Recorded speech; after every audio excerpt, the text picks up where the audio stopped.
देवियों और सज्जनों, जगदीश सोशल मीडिया नेटवर्क में आप सभी का दिल से स्वागत। प्रतिदिन के अनुसार प्रस्तुत करते हैं स्वामी वासुदेवानंद जी सरस्वती इनके अमृतमय वाणी द्वारा विष्णु सहस्त्र नाम प्रवचन। प्रथम नमन आपको, जय गुरुदेव। श्री विष्णु सहस्त्रनाम ज्ञान यज्ञ प्रवचन क्रमांक 259, श्लोक क्रमांक 39 और नाम क्रमांक 243। जय महाकाल। आज 17 जनवरी है और आज से अपने महामृत्युंजय महायज्ञ की पूर्णाहुति के ठीक 402 दिन शेष है। जय महामृत्युंजय महायज्ञ। आकाशे तारकं लिंगम पाताले हाटकेश्वरम मृत्युलोके महाकालम लिंगत्रयं नमोस्तुते। ओम त्र्यंबकं यजामहे सुगंधिं पुष्टिवर्धनम् उर्वारुकमिव बन्धनान् मृत्युर्मुक्षीयमामृतात्। सदाशिवसमारम्भान् शङ्कराचार्यमध्यमाम् अस्मदाचार्यपर्यन्तं वन्दे गुरुपरम्पराम्। शान्ताकारं भुजगशयनं पद्मनाभं सुरेशं विश्वाधारं गगनसदृशं मेघवर्णं शुभांगं लक्ष्मीकान्तं कमलनयनं योगिभिर्ध्यानगम्यं वन्दे विष्णुं भवभयहरं सर्वलोकैकनाथम्। सुप्रसादः प्रसन्नात्मा विश्वधृग् विश्वभुग्विभुः सत्कर्ता सत्कृतः साधुः जह्नुर्नारायणो नरः। ओम साधवे नमः। भगवान सत्कर्ता है, भगवान सत्कृत है। अब कहते हैं कि वे साधु भी है। भगवान पूज्यों के ही पूज्य इसलिए है कि वे सहज साधु है। साधु किस लिए कहते हैं? भक्तों के कार्य करने वाले होने से भगवान साधु है। भाष्यकार जी इस साधु नाम के 3 अर्थ बताते हैं। न्याय प्रवृत्तया साधु, न्यायानुकूल प्रवृत्त होते हैं ना, इसलिए वे साधु है। अथवा साधयति इति वा साध्य भेदान, अथवा समस्त साध्यों को संपादन करते हैं इसलिए वे साधु है। अथवा उपादानात् साध्य मात्र साधको वा साधु, अथवा सब साध्यों का उपादान कारण होने से वे साधु है।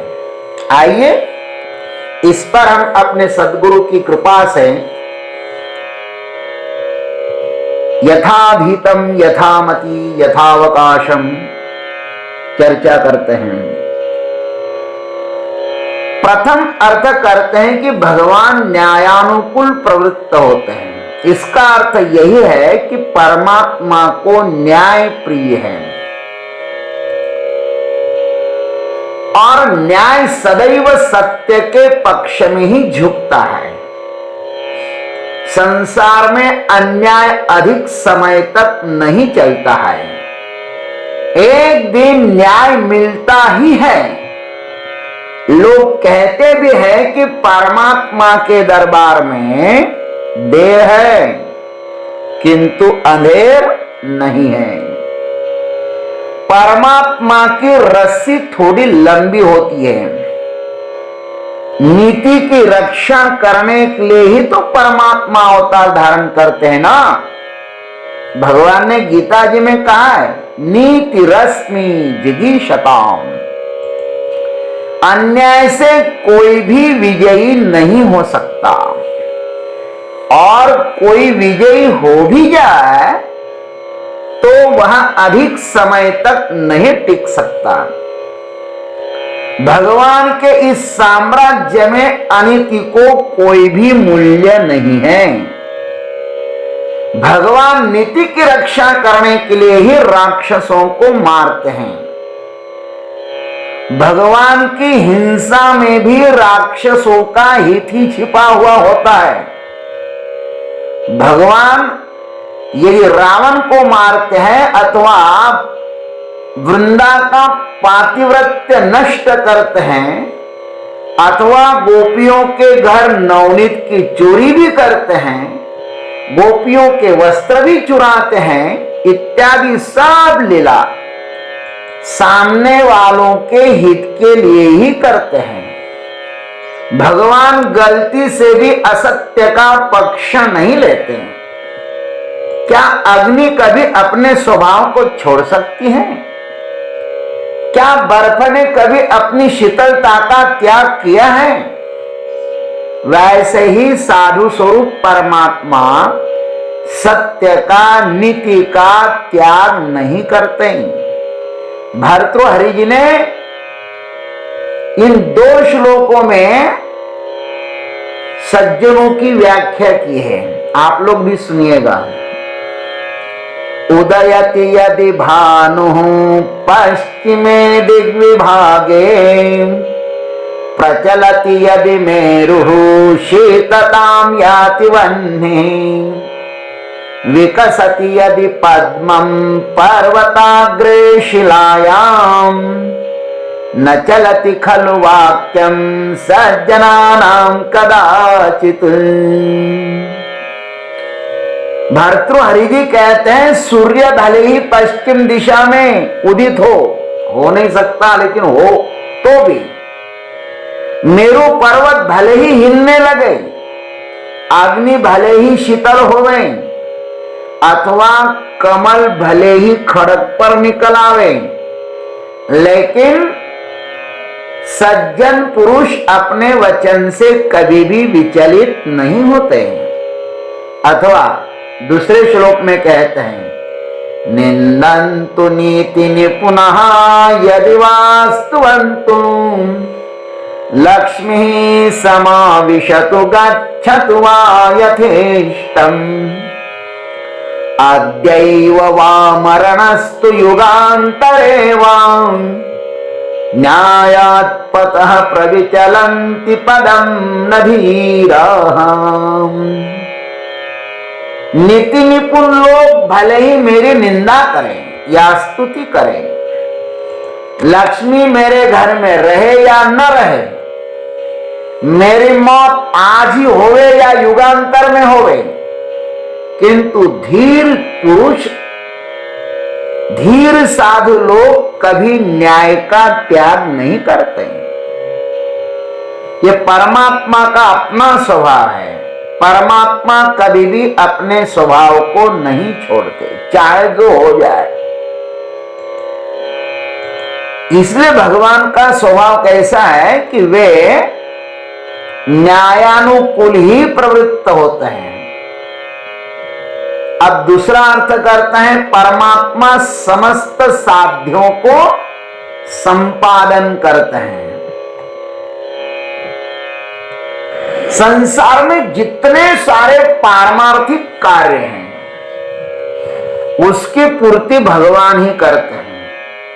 इसलिए तो लिखते हैं, भागवत जी में कहा है, सत्य संकल्प ईश्वर, अथवा सत्य संकल्पाचा दाता नारायण। संकल्प यदि सत्य है, उसके पीछे किसी के अहंकार का संपुट नहीं है, तो उसको भगवान ही पूर्ण करते हैं। और यह प्रत्येक साधु के जीवन का अनुभव है। गांव में भी किसी मंदिर की आप स्थापना करते हो तो आप शुरू तो करो, लेकिन वह कभी ना कभी उस पर कलश चढ़ने ही वाला है, क्योंकि संकल्प सत्य है।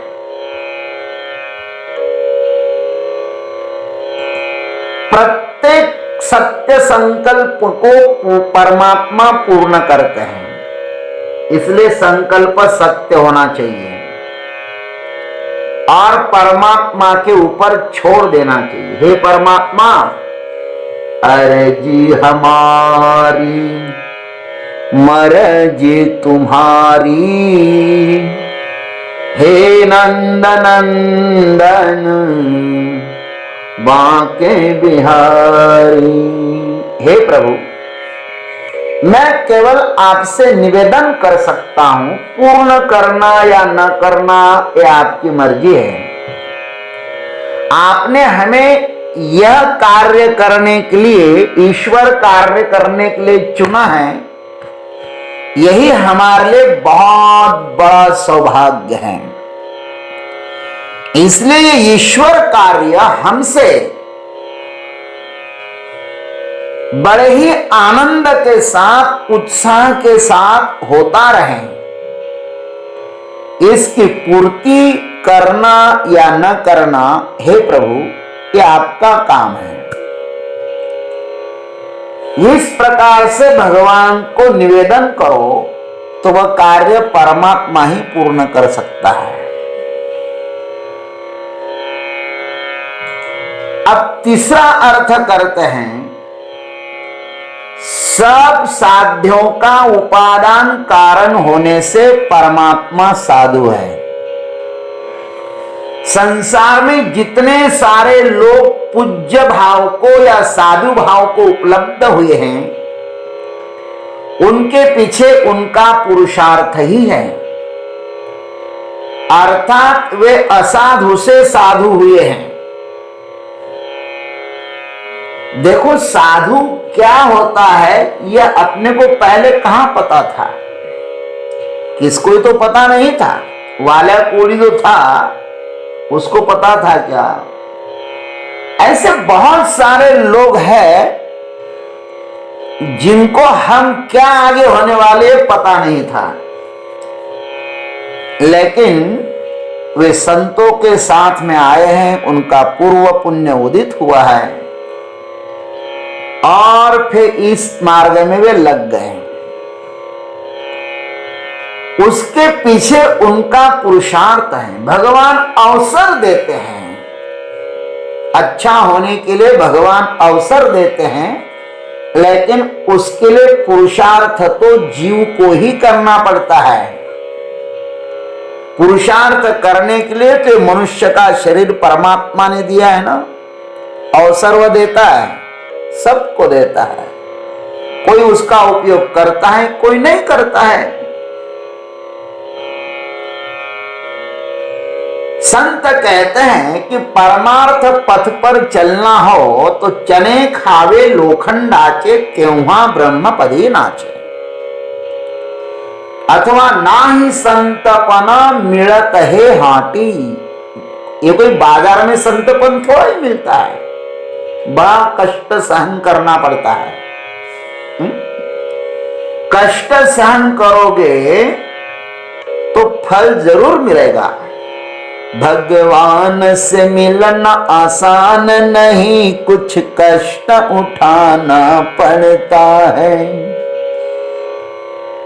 कभी रोटी मिले, कभी सूट मिले, कभी बूट मिले, कभी नंगा रहना पड़ता है। भगवान से मिलना आसान नहीं, कुछ कष्ट उठाना पड़ता है। कभी पूरी मिले, कभी हलवा मिले, कभी भूखा रहना पड़ता है। भगवान से मिलना आसान नहीं, कुछ कष्ट उठाना पड़ता है। ये मार्ग ही ऐसा है कि इस मार्ग पर चलो ना तो बहुत कष्ट भी अनुभव में आते हैं, लेकिन भगवान के ऊपर प्रेम होना तो वह कष्ट भी फूल बन जाते हैं महाराज। वह कष्ट कष्ट लगते ही नहीं है, वे कष्ट ही मानो उस साधक के ऊपर पुष्प की वर्षा कर रहे हैं, ऐसा प्रतीत होता है। वो मधुकरी का अन्न भी अमृत जैसे लगने लगता है। खैर, किंतु स्वयं परमात्मा को साधु भाव को उपलब्ध होने के लिए कोई भी प्रयत्न नहीं करना पड़ता। साधुता तो अपने पास है। परमात्मा मूलतः साधु ही है। जैसे समस्त लहरें सागर से ही उत्पन्न होती है अथवा सूर्य से अनेक किरणें उत्पन्न होती है, वैसे ही सभी साधु भाव परमात्मा से ही उत्पन्न होते हैं। इतना ही नहीं, किंतु जो कोई भी उसका भजन करेगा ना, वह भी तुरंत साधु हो जाएगा। भाई, अग्नि के संपर्क में जो भी आता है सो अग्नि रूपी हो जाता है। गीता जी कहते हैं, अपि चेत् सुदुराचार भजते माम अनन्य भाव साधुरेव समन्तव्यः सम्यक व्यवसितो हि सः।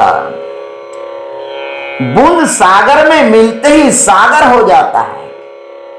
अपि चेत् सुदुराचार, दुराचारी से दुराचारी व्यक्ति भी यदि मुझको शरण आता है ना तो तुरंत साधु हो जाता है, ऐसा भगवान कहते हैं।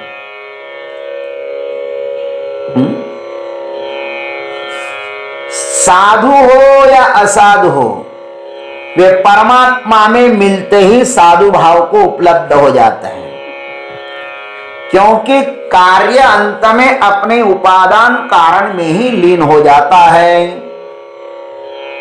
इसलिए साधु होना है ना तो परमात्मा का भजन करो, भगवान के पीछे पीछे चलो। राम जी जिस मार्ग से गए ना उस मार्ग से जाओ। भगवान कृष्ण ने जो गीता में जो कुछ भी कहा है ना वैसा करो तो साधु भाव को हम भी उपलब्ध हो सकते हैं। तो भगवान से यही प्रार्थना करते हैं कि प्रभु आप हमारे जीवन में साधुत्व को जन्म दें, हमारे जीवन में भी साधु भाव प्रकट हो जाए, हमारा जीवन भी सत्व गुणों से भर जाए, हमारे जीवन में भी तो गीता में 26 सत्व गुण बताए हैं, अभयम सत्व संशुद्धि ज्ञान योग व्यवस्थित हिलानम नमश्च यज्ञश्च इत्यादि, वे सभी 26 गुण हमें लबालब भर जाए। यही हम आपसे प्रार्थना करते हैं, क्योंकि आप साधुओं को ही मिलते हो। सत्व गुण ही आपका दर्शन कराता है, इसलिए सत्व गुणों से आप हमें भर दीजिए। सुगंधिम पुष्टिवर्धनम, सुगंध से आप हमें भर दीजिए, हम यही आपसे प्रार्थना करते हैं। जय गुरुदेव, जय जगदीश्वर, जय जय महाकाल। अभी आप सुन रहे थे स्वामी वासुदेवानंद जी सरस्वती, इनके अमृतमय वाणी द्वारा विष्णु सहस्त्र नाम ज्ञान यज्ञ प्रवचन का अगला भाग लेकर कल सुबह फिर उपस्थित होंगे। हरिओम।